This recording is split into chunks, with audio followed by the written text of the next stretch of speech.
एक ऐसा व्यक्ति जिसे संसद से लेकर बाहर तक लोग उसे मजाक उड़ाता हो, जिसके हर भाषण पे सबसे ज्यादा मीम्स बनता हो। खत्म, bye bye, tata, goodbye, गया। मजा आया।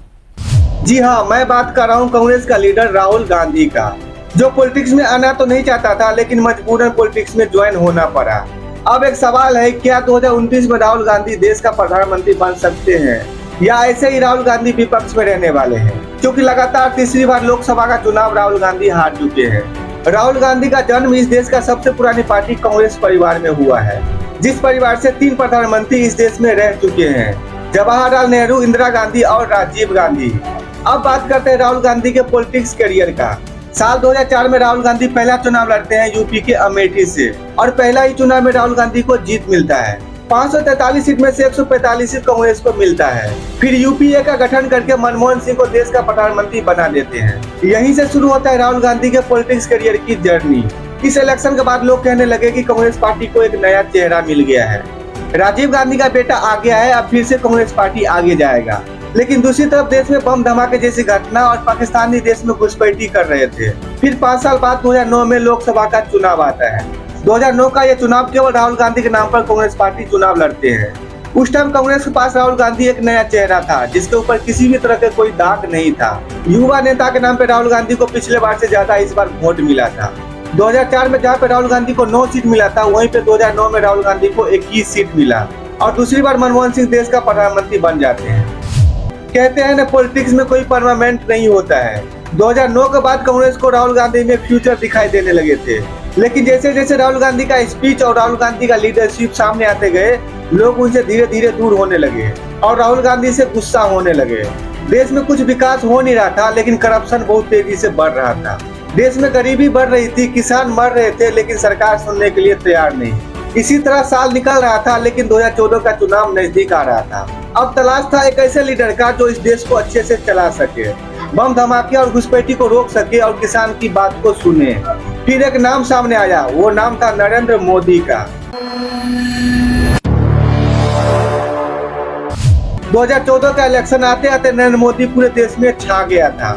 2014 के चुनाव का जब रिजल्ट आया तो राहुल गांधी को मात्र 44 सीट मिले थे और बीजेपी को 282 सीट।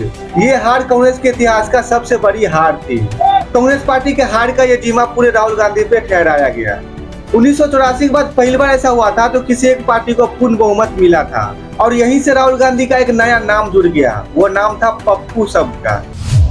आपके अंदर मेरे लिए नफरत है, आपके अंदर मेरे लिए गुस्सा है, आपके लिए मैं पप्पू हूँ। जब राहुल गांधी अपने भाषण के दौरान ये कहा था, ऐसी मशीन लगाऊंगा, इस साइड से आलू घुसेगा, उस साइड से सोना निकलेगा। इसके बाद राहुल गांधी के हर गलती, हर स्पीच को ट्रोल किया जाने लगा और पप्पू के नाम से लोग इसे बोलने लगे। लेकिन फिर भी राहुल गांधी कभी हार नहीं माना।